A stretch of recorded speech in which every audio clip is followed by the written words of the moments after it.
Now, the next step we take in the 20th century is the trap into which many of us have fallen, and is the reason why many of us live such futile lives. Here it is. If God has given Jesus to die for my past sins, then all he requires of me now is to do my best, and Jesus' death will make up for the shortfall.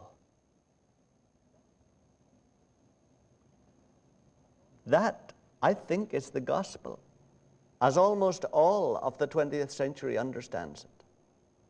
If God has forgiven me for my past sins because of Jesus' death, then from now on I've just to do my best, and God will make up for the shortfall.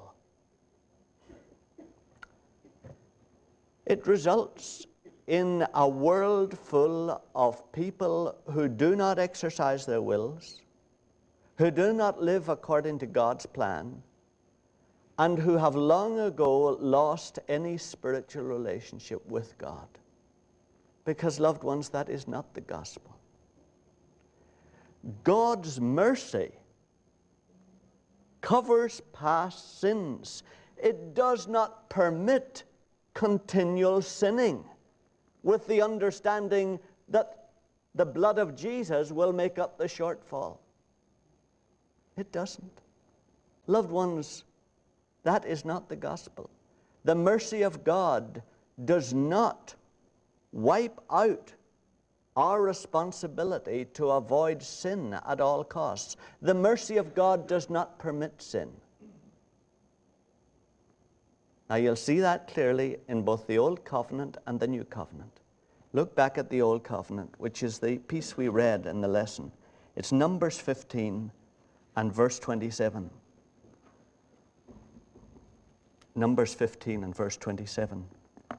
It's page 129. And it's an important distinction about sin that we do not make in these days. It's what makes sense, of course, of Jesus' death and makes sense of all our dealings with God, but we have ignored it. Numbers 15 and verse 27, it's page 129. If one person sins unwittingly, he shall offer a female goat a year old for a sin offering.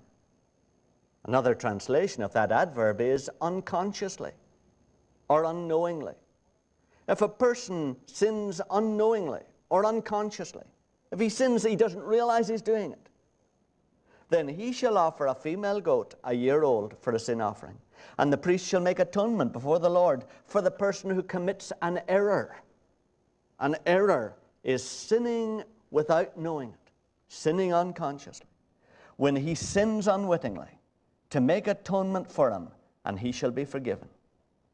You shall have one law for him who does anything unwittingly, for him who is native among the people of Israel, and for the stranger who sojourns among them. The other case is entirely different, loved ones.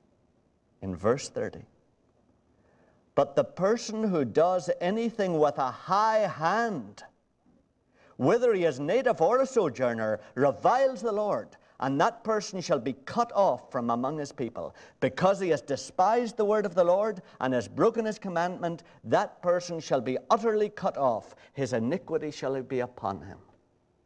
Do you see? If a person sins with a high hand, you can guess what that is. It's contrasted against unconscious sin. It's conscious sin. If a person consciously sins, he knows this is a sin, he knows it's something God despises, and yet he does it, and he continues to do it, then that person cannot be forgiven.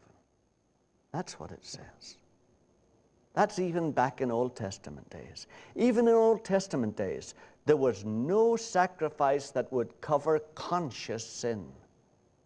There was sacrifice that would cover unknown, unconscious sin. You suddenly realized you'd done it, and you sued for forgiveness. But there was no sacrifice that would cover continued conscious sinning. Now, loved ones, it ties up with a doctrine that many of us knew from we were children, from probably your first communion. And it's mentioned in 1 John 5 and verse 16. 1 John 5 and verse 16.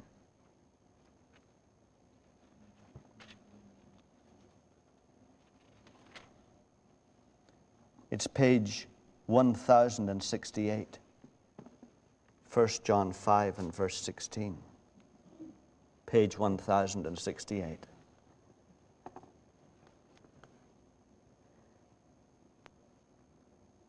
If anyone sees his brother committing what is not a mortal sin, he will ask, and God will give him life for those whose sin is not mortal. There is sin which is mortal. I do not say that one is to pray for that. All wrongdoing is sin, but there is sin which is not mortal. In other words, the new covenant comes right down the same line. It says there is mercy and forgiveness for unconscious sin, for venial sin. There is not forgiveness or mercy for conscious mortal sin, where a person continues to do what they know is wrong and persists in it. Loved ones, we need to be clear. We do. Otherwise, you will take communion this morning and drink damnation unto your own soul.